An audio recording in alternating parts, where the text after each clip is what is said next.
नमस्कार दोस्तों, आप सभी का हार्दिक स्वागत है हमारे इस एपिसोड में, जहां आज हम बात करेंगे उन वीरों की जिन्होंने अपनी जिंदगी का अमूल्य हिस्सा देश की सेवा में बिताया और अब वे सेना से सेवानिवृत्त हो चुके हैं। ये वो पूर्व सैनिक हैं जो रिटायर तो हो गए, लेकिन उनका हौसला और देश प्रेम आज भी अटल है। इन पूर्व सैनिकों ने देश की सेवा में अपने जीवन के महत्वपूर्ण साल डेडिकेट किए हैं। उन्होंने बिना किसी स्वार्थ के देश की सुरक्षा के लिए चुनौतियों का सामना किया। सर्विस से रिटायर होने के बाद रक्षा मंत्रालय उनको आत्मनिर्भर बनाने के लिए वचनबद्ध है और अलग अलग स्कीम्स और फैसिलिटीज के जरिए पूर्व सैनिकों को सपोर्ट कर रहा है, और ये इसलिए कि उनका फ्यूचर सुरक्षित और सम्मानजनक हो सके और उनकी सेकेंड इनिंग्स हो कुछ और खास। और ये जिम्मेदारी है मिनिस्ट्री ऑफ डिफेंस के अंतर्गत department of ex serviceman welfare की। चलिए आज इस एपिसोड में हम जानेंगे कैसे सरकार पूर्व सैनिकों के जीवन को सम्मान, सुरक्षा और सुविधाओं से परिपूर्ण कर उन्हें स्वावलंबी बनाने का प्रयास कर रही है। नमस्कार, आप सुन रहे हैं directorate of public relations, ministry of defence का पॉडकास्ट रक्षा सूत्र, और मैं हूं आपकी सूत्रधार शैलजा। इससे पहले कि हम बातचीत का सिलसिला शुरू करें, मैं सबसे पहले आपको माननीय रक्षा मंत्री श्री राजनाथ सिंह जी की वो बात सुनाना चाहती हूँ जो उन्होंने रक्षा मंत्रालय का कार्यभार दोबारा संभालने के बाद पूर्व सैनिकों के कल्याण को लेकर कही थी। वैसे पिछले 5 वर्षों से रक्षा मंत्री के रूप में इस रक्षा मंत्रालय में मैंने अपने दायित्व का निर्वहन किया है, और ये दोबारा प्रधानमंत्री जी ने यह जिम्मेदारी रक्षा मंत्रालय की दी है। मैं समझता हूँ कि जो हमारे पहले प्रायोरिटीज थी वही आगे भी हमारी प्रायोरिटीज रहेंगी, और भारत की अभेद्य सुरक्षा और साथ ही साथ भारत की अजेय सेना और हमारे सैनिकों का कल्याण, ये हमारी प्रायोरिटीज में विशेष रूप से शामिल है। विजन तो आपने जान लिया, अब आइए उनसे बात करते हैं जिनके कंधों पर है ये जिम्मेदारी। आज के मेरे खास मेहमान हैं सेक्रेटरी ESW डॉक्टर नितेन चंद्र, जिनसे हम जानेंगे कि department of ex serviceman welfare हमारे पूर्व सैनिकों का किस तरीके से ख्याल रख रहा है। सर, बहुत बहुत स्वागत है आपका। धन्यवाद।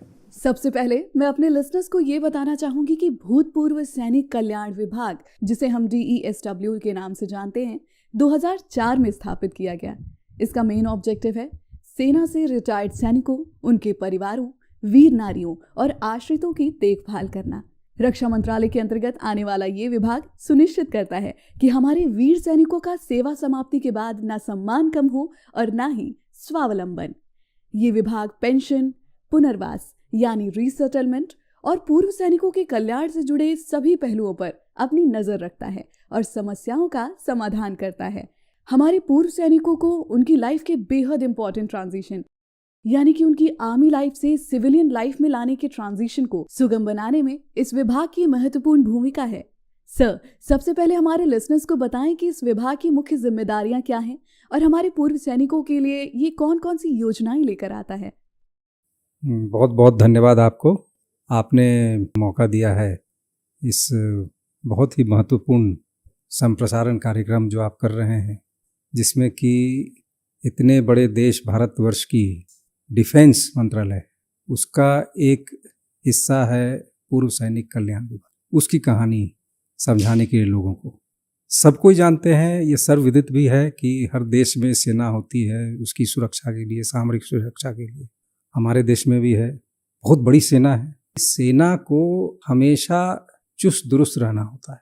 वो थोड़ा सा भी उसमें गड़बड़ी हो तो वो टॉलरेंस लिमिट के ऊपर चला जाता। तो चुस्ती और शक्ति, इंटेलिजेंस, एबिलिटी, ये सारी चीज़ें जो हैं बहुत ही माप तौल करके उसको मैनेज किया जाता है सेना। तो जैसे जैसे उम्र होता है, लोग भर्ती होते हैं यंग एज में, उम्र होता है, उसके बाद उनकी फिटनेस भी लोगों की उम्र के साथ साथ कमती जाती है। तो बहुत ही अधिक संख्या में सेना से लगभग 60,000 लोग प्रत्येक वर्ष इसलिए अलग हो जाते हैं, सेना से बाहर हो जाते हैं, क्योंकि उनमें अब वो शारीरिक क्षमता, जितनी चुस्ती, जितनी शक्ति होनी चाहिए उतनी नहीं है। और बहुत यंग एज में होता है, 35 वर्ष, 40 वर्ष, 45 वर्ष, ऐसे। किसी को कोई मेडिकल रीज़न भी हो सकता है, कोई एक्सीडेंट हो गया।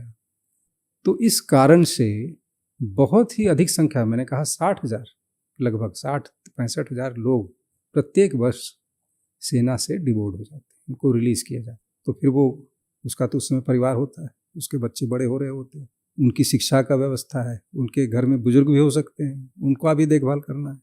कौन करेगा? उस सैनिक का और उस सैनिक के परिवार का, उसकी क्या कोई जिम्मेवारी किसी की होनी चाहिए कि नहीं होनी चाहिए? तो सरकार की ये सोच है कि जिम्मेवारी तो बिल्कुल होनी चाहिए, सेना में शक्ति भी होनी चाहिए। तो जो लोग को रिलीज़ किया जाता है, डिवोर्ट किया जाता है, उनके देखभाल के लिए, उनके कल्याण के लिए, उनके परिवार के कल्याण, यह विभाग जो है, जो कि रक्षा मंत्रालय का एक अंश है, ये गठित हुआ है और इसका बहुत विभिन्न प्रकार के कार्यक्रम चलते हैं। तो सबसे पहला जो सबसे महत्वपूर्ण कार्यक्रम है कि लोगों को पेंशन देना। जो लोग डिवोर्ड हो गए, रिलीज़ हो गए, उनको पेंशन, मासिक पेंशन दिया जाता है। जो लोग रिटायर भी होते हैं, 60 साल की उम्र हो गई, उसके बाद रिटायर कर गए, उनको भी पेंशन मिलता है। लेकिन यहाँ पर आप देखेंगे कि सिविल एम्प्लॉयज़ के कंपैरिजन में यहाँ पर देखेंगे अर्ली एज में लोग रिटायर हो रहे हैं और उनको पेंशन भी दिया जा रहा है, और इतना स्केल में दिया जा रहा है, अच्छा से दिया जा रहा है, जिससे कि वो अपना परिवार का भी देखभाल कर सकें। तो पेंशन का एक बृहत योजना जो है वह ये विभाग चलाती है। ऐसे ऐसे और भी कई कार्यक्रम हैं। जी, विस्तार से बताने के लिए बहुत बहुत शुक्रिया सर। जैसा कि आपने इस डिपार्टमेंट के बारे में बताया, देखा जाए तो इसके 4 मुख्य काम हैं। पहला, पेंशन प्रदान करना और आर्थिक सहायता देना। दूसरा, पूर्व सैनिकों को रीसेटलमेंट यानी उनके लिए पुनर्वास कार्यक्रम सुनिश्चित करना, जिसका जिम्मा डायरेक्टरेट जनरल रीसेटलमेंट पर है। तीसरा, पूर्व सैनिकों के लिए कल्याणकारी योजनाएं बनाना। और चौथा, उनकी उलझनों और शिकायतों का निवारण करना। यहाँ जब मैं कल्याणकारी योजनाओं की बात कर रही हूँ तो 1 रैंक 1 पेंशन के बारे में बताना बेहद ज़रूरी है। सर, हमारे लिसनर्स को इसके बारे में थोड़ा सा बताएं। 1 रैंक 1 पेंशन, जिसको कि OROP आप कह रहे हैं, वह सरकार की एक बहुत समझी हुई और नापी तौली व्यवस्था है, जो कि सेना में जो पेंशन वितरण होता है उसके अंदर जो विसंगतियां होती हैं, जिस पर कि बहुत वर्षों से सेना के लोगों के द्वारा यह एक सोच था, एक भावना थी कि इन विसंगतियों को दूर किया जाए। अब एक ही रैंक का व्यक्ति है, मेजर जनरल है जैसे कि, या सूबेदार ही है, अब अलग अलग वर्ष में जो रिटायर किया है उसका पेंशन अलग अलग हो जाए। किस वर्ष रिटायर किया उस पर भी निर्भर करता है, रैंक पर ही निर्भर नहीं करता। तो ये सोच सैनिकों में भी थी, उनका ये इच्छा थी कि इसको किसी तरह से दूर किया जाए। इसकी ये जो विषमता है, सरकार ने भी ये सोचा, और जब ये नई सरकार 2014 में जब आई तो सबसे पहला जो कदम उठाया कि ये विसंगतियाँ को, इतनी महत्वपूर्ण हमारी जो संस्था है, सेना है, उसमें इसको अलविदा किया जाए, और हम फिर ये 1 रैंक 1 पेंशन स्कीम में आए। यहाँ पर मेरे साथ doctor P Hari Prasad sir, joint secretary DESW भी हैं, और वे 1 रैंक 1 पेंशन कितनी अहम योजना है इसके बारे में हमें बता रहे हैं। एक महत्वपूर्ण decision honourable prime minister Narendra Modi ji ने लिया है। 1 रैंक 1 पेंशन पहली बार इम्प्लीमेंट किया गया है for all the armed forces, army, navy, air force, across all the ranks with equal rank, equal pay, equal pension। और एक पॉलिसी 5 प्रिंसिपल के अंतर्गत उनको अप्रूव किया गया है यूनियन कैबिनेट 2015 नवंबर 7 को, और इस साल हम उसका 10th ईयर एनिवर्सरी भी हम लोग मनाने जा रहे हैं 7 नवंबर को। अभी तक सरकार करीब करीब 1,10,000 करोड़ इस OROP के प्रति एडिशनल खर्चा किया गया है। तो मेन मुद्दा यही रहा कि हर एक 5 साल में इक्वलाइजेशन करना है, और उसका प्रीवियस ईयर का डाटा लेकर के एवरेज तक, जो न्यूनतम वाले को एवरेज तक लाना है, और जो ज़्यादा पा रहे हैं उसको कोई नुकसान ना करके उसको प्रोटेक्ट करना है। यही OROP का बेसिक प्रिंसिपल है।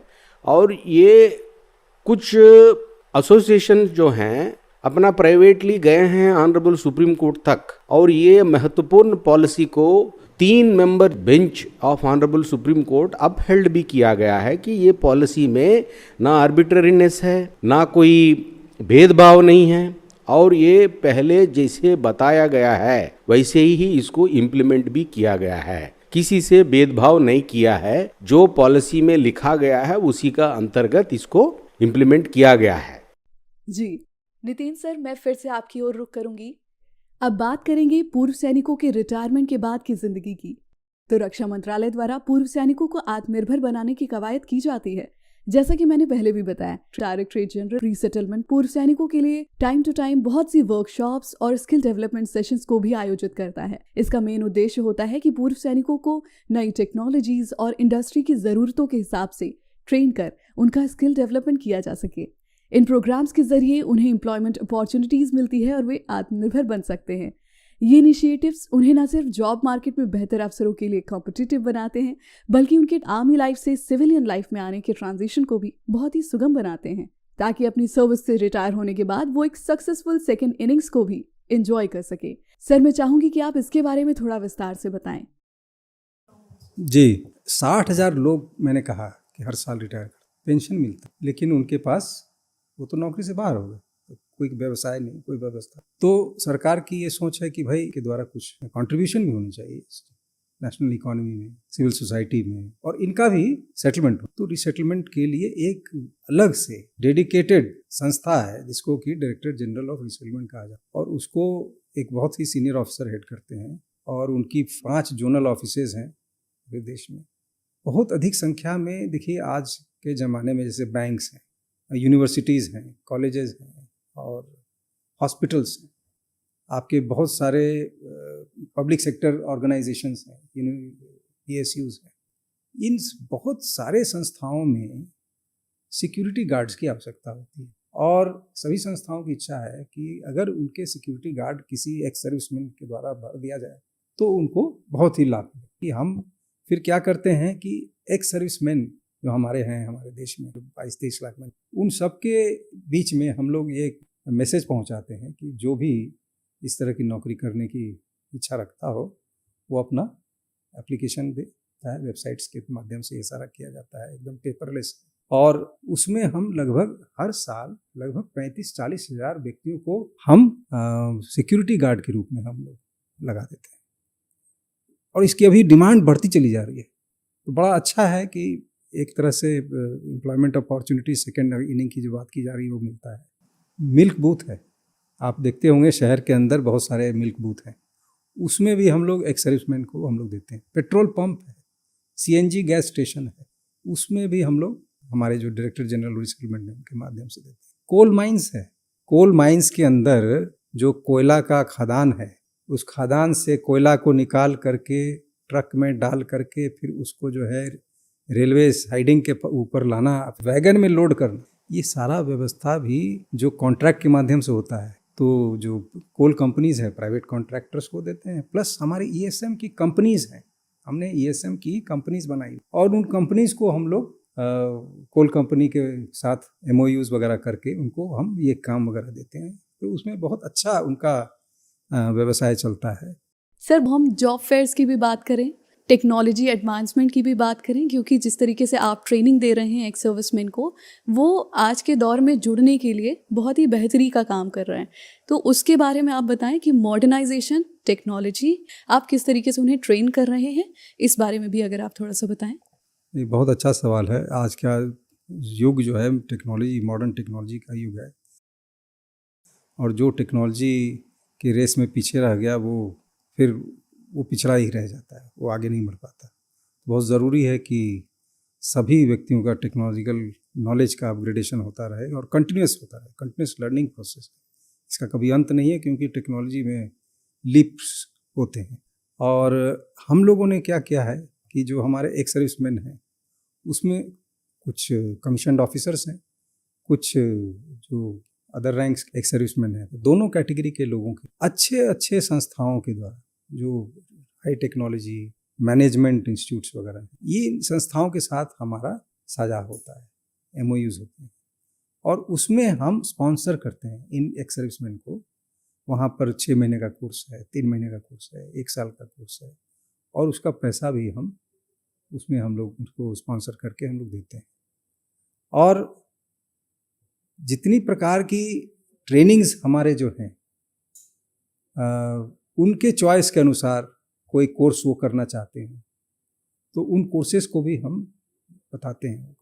बहुत सारे इंस्टीट्यूशंस हैं जिनकी नॉलेज एक्स सर्विसमैन को नहीं है, तो उन इंस्टीट्यूशन जहाँ पर ट्रेनिंग करके लोग अपना ज्ञान बढ़ा सकते हैं, टेक्नोलॉजी से अपग्रेडेशन कर सकते हैं, उनकी सारी लिस्ट हम अपने वेबसाइट पे रखी हुई है और लोग उसमें देख करके उसको अप्लाई करते हैं, उसमें जाने की इच्छा भी रखते हैं, हम लोग उनको स्पॉन्सर भी करते हैं। जी बहुत बहुत शुक्रिया हमसे बात करने के लिए सर। लेकिन इससे पहले कि हम आपसे विदा लें, मैं ये जानना चाहूंगी कि इस पूरे प्रोसेस की एक अहम कड़ी है पूर्व सैनिकों की समस्याओं का निवारण। उसको किस तरीके से मैनेज किया जा रहा है और भविष्य आप किस तरीके से देख रहे हैं, उसके बारे में भी बताएं। पूर्व सैनिकों के विषय में अगर उनकी समस्याओं के विषय में कहा जाए तो एक तो आय संबंधी समस्याएं हुई, आय का साधन होना चाहिए। एक दूसरा है कि स्वास्थ्य सेवा, क्योंकि जैसे जैसे उम्र बढ़ती है स्वास्थ्य सेवा की आवश्यकता पड़ती जाती है। तो आपको जान के खुशी होगी कि हमारे पूरे देश में मुफ्त स्वास्थ्य सेवा देने के लिए एक संस्था हमारे पास है जिसको हम ex serviceman contributory health scheme organisation के नाम से हम लोग जानते हैं, जिनके अंतर्गत कई रीजनल सेंटर्स हैं, 30 से भी अधिक रीजनल सेंटर्स पूरे देश में हैं। 3-4 हज़ार डॉक्टर्स हमारे पास हैं जो कि 427 पॉलीक्लिनिक्स के अंदर बैठे हुए हैं। और ये लोग जो है लगभग 56 लाख, 22-23 लाख तो एक्स सर्विसमैन है, लेकिन उनके डिपेंडेंट्स की संख्या, उनके बाल बच्चों की संख्या, उनके परिवार की संख्या जोड़ लिया जाए तो 56 लाख लोगों को फ्री हेल्थ केयर इन पॉलीक्लिनिक्स के द्वारा किया जाता है। और जो ट्रीटमेंट, जो डायग्नोसिस हमारे पॉलीक्लिनिक के माध्यम से संभव नहीं है, तो हमने कई प्राइवेट हॉस्पिटल्स को इम्पैनल भी किया हुआ है। 3000 से भी ज़्यादा प्राइवेट हॉस्पिटल्स ऐसे हैं पूरे देश में जिनकी सेवाएं हम मुफ्त में उपलब्ध कराते हैं, जिसमें कि विभाग का बहुत अच्छा संख्या में वो उसका बजट भी खर्च होता है। 9,000 पिछले साल 9,000 करोड़ से भी ज़्यादा हम लोगों ने इस पर खर्च किया था। तो ये एक बहुत अच्छी उत्तम किस्म की व्यवस्था है जो कि पूर्व सैनिकों को जीवन सारा उनको जो है मुफ्त की औषधि, मुफ्त का ट्रीटमेंट और मुफ्त का जो ऑपरेशन हो, हॉस्पिटल में ऑपरेशन हो, प्रोसीजर हो, कुछ भी हो, वो सारी सेवाएं मुफ्त में हम देते हैं।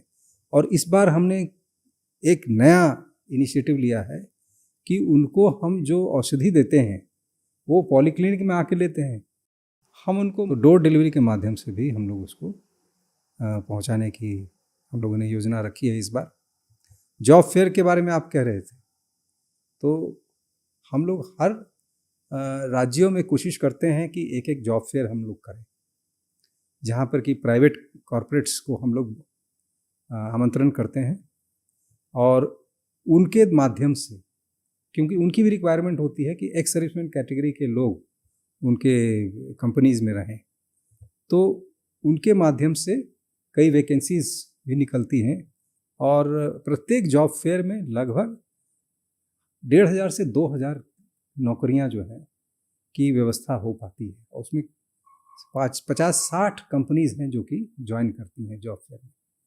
हम लोग हर महीने 1 या 2 जॉब फेयर करने की कोशिश कर रहे हैं। अभी तक हम लोगों ने पिछले अप्रैल से हमने हिंडन में, उत्तर प्रदेश के हिंडन में किया, फिर हम लोगों ने कानपुर में किया उत्तर प्रदेश में, फिर हम लोगों ने एक रांची में किया, बेंगलोर में किया, और इस तरह से हम लोग देश के, अभी जयपुर में इस महीने में हम लोग करने वाले हैं, अक्टूबर के महीने में। तो इस तरह से देश सारा हम लोग जो है जॉब फेयर करते हैं, जिसमें कि वहाँ के एक्स सर्विसमैन को बुलाते हैं, वहाँ की कंपनीज को बुलाते हैं और वो भी व्यवस्था होती है। इसके अलावा देखिए, बहुत सारे एक्स सर्विसमैन हो सकते हैं जो कि उनकी आर्थिक व्यवस्था ठीक नहीं, तो उनके लिए पेन्यूरी ग्रांट है, विडोज ग्रांट है, मुफ्त का हम लोग एक्स ग्रेशिया उनका पेमेंट उनका करते हैं, पर मंथ उनको उनके घर पर मिलता है। उनके बच्चों के पढ़ाई के लिए स्कॉलरशिप प्रधानमंत्री जी की तरफ से स्कॉलरशिप स्कीम किया हुआ है, जिसको कि हम प्रधानमंत्री स्कॉलरशिप स्कीम करते हैं। भविष्य कैसे देखते हैं, ये जो सवाल आपने किया, तो हमारे यशस्वी प्रधानमंत्री जी हमेशा दूरदर्शी बनाना चाहते हैं सभी विभागों को, और बड़ा बड़ा प्लान भी हम लोग करते हैं। 5 साल का प्लान होता है, हमारे विभाग की तरफ से भी हम लोगों ने इस तरह की प्लानिंग की भी है। और हम चाहेंगे कि जो भविष्य आने वाला है उसमें हर एक सर्विसमैन को जो सेवा मिल रही है वो ऐसे स्टैंडर्ड की हो, ऐसे क्वालिटी की हो, जिससे कि उसका संतोष अधिक से अधिक हो सके। एक उसकी कॉस्ट, जो गवर्नमेंट की कॉस्ट डिलीवरी में, वो कम से कम हो सके, स्पीड ऑफ डिलीवरी वो ज़्यादा से ज़्यादा हो सके, और ट्रांसपेरेंसी भी सबसे ज़्यादा हो। इसको अचीव करने के लिए हमें टेक्नोलॉजी का सहारा लेना पड़ेगा, और हम अभी तक टेक्नोलॉजी का सहारा ले भी रहे हैं। अब आर्टिफिशियल इंटेलिजेंस का ज़माना है, आर्टिफिशियल इंटेलिजेंस को कैसे हम इसमें यूज़ कर सकते हैं, ये सारी बातें हम इस पर विचार विनिमय कर रहे हैं। और बहुत जल्दी ही हम लोग सारे जो एक्स सर्विसमैन की जो कम्युनिटी है उनको हम इस टेक्नोलॉजी के जरिए एक सूत्र में जोड़ देंगे। सर, हमसे बात करने के लिए बहुत बहुत धन्यवाद। इस समय बहुत से युवा हमें सुन रहे हैं और साथ ही पूर्व सैनिक भी हमें सुन रहे हैं, उनके लिए कुछ कहना चाहेंगे? जो युवाओं के लिए और सामान्य नागरिकों के लिए हम रक्षा सूत्र जो पॉडकास्ट है, इसके माध्यम से हम बस यही कहना चाहेंगे कि जो ये मौका हमें मिला है कि देश के सुरक्षा व्यवस्था को मजबूत करने का, सेना का अंश होने का, ये बहुत ही गौरव की बात है। और इस गौरव को जब हम अपने मस्तिष्क में, अपने मन में हम जब लाते हैं तो एक विचित्र तरह का हलचल होता है, विचित्र तरह का मोटिवेशन हमें मिलता है, एक जुनून होता है कि हम कुछ बहुत ही सुपीरियर क्वालिटी का हम काम करें। और जो सेंस ऑफ डिसिप्लिन सेना के अंदर है, जो सेंस ऑफ लॉयल्टी सेना के अंदर है, जो स्टैंडर्ड ऑफ एफिशिएंसी है सेना के अंदर, वो चीज़ इंस्पिरेशनल है पूरे समाज के लिए। हमारे विभाग के तरफ से हम पूर्व सैनिकों के आराम के लिए हम काम करते हैं, उनकी सेवा के लिए हम काम करते हैं। तो सरकार की तरफ से सेना में काम करने वाले सभी लोगों को यह आश्वासन देता है, यह विभाग आश्वासन देता है कि आपकी पूरी करियर सेना में हो या सेना के बाहर, पूरी करियर, पूरी जीवन तक इस विभाग के माध्यम से बहुत ही सुंदर करने का व्यवस्था है। और इस व्यवस्था को निश्चय ही बहुत तरीके से इसको सुदृढ़ किया जा सकता है। हम लोग चाहेंगे कि सेना में काम करने वाले लोग, दूसरे लोग भी, बाहर के लोग भी, इस विभाग में कैसे और अधिक मजबूती आ सकती है, कैसे और इसमें एफिशिएंसी बढ़ सकती है। बहुत सारे नए नए आइडियाज़ आजकल के युवाओं के पास, बहुत सारे अच्छे अच्छे आइडियाज़ हैं, कैसे वो आइडियाज़ को यहाँ पर लाया जा सकता है, इम्प्लीमेंट किया जा सकता है, इस पर सोचने की ज़रूरत है। और हम उसको बहुत ही दिल से स्वागत करेंगे। Thank you so much sir. बहुत बहुत धन्यवाद। रक्षा सूत्र पॉडकास्ट को मेरी तरफ से बहुत बहुत धन्यवाद।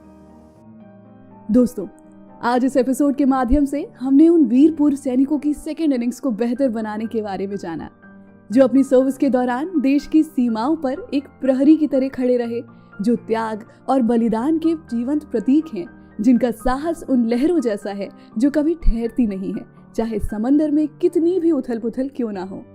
उनकी रगों में बहता खून मातृभूमि के प्रति प्रेम की एक अविरल पवित्र धारा है जो कभी सूखती नहीं है और जिसकी लालिमा कभी फीकी नहीं पड़ती। उनके बलिदान हमारे लिए सिर्फ कहानियां नहीं हैं, वे एक जीवंत उदाहरण है कि निस्वार्थ सेवा का असली मतलब क्या होता है। रक्षा मंत्रालय इन वीरों और उनके परिवारों के साथ हमेशा तत्परता से खड़ा है, चाहे उनके स्वास्थ्य की देखभाल हो, आर्थिक सहायता हो या फिर उन्हें नए आयामों में उड़ान भरने का अवसर देना हो। मंत्रालय हर पहलू में उनके साथ है। इन योद्धाओं का सम्मान करना हमारा कर्तव्य है, क्योंकि यही वो वीर है जिनकी रोशनी हमेशा देश की सुरक्षा व्यवस्था को दीप्तिमान करेगी। अगली बार फिर मिलेंगे एक नई कहानी के साथ। तब तक मैं शैलजा आपसे विदा लेती हूँ। अच्छा, हमसे जुड़ने के लिए और रक्षा मंत्रालय से जुड़ी सभी जानकारियों को हासिल करने के लिए हमारे सोशल मीडिया प्लेटफॉर्म्स को जरूर फॉलो करें। मैं डिस्क्रिप्शन बॉक्स में उन सभी लिंक्स को पिन कर दूंगी। मिलते हैं आपसे अगले एपिसोड में, तब तक के लिए मुझे दे इजाजत। धन्यवाद। जय हिंद।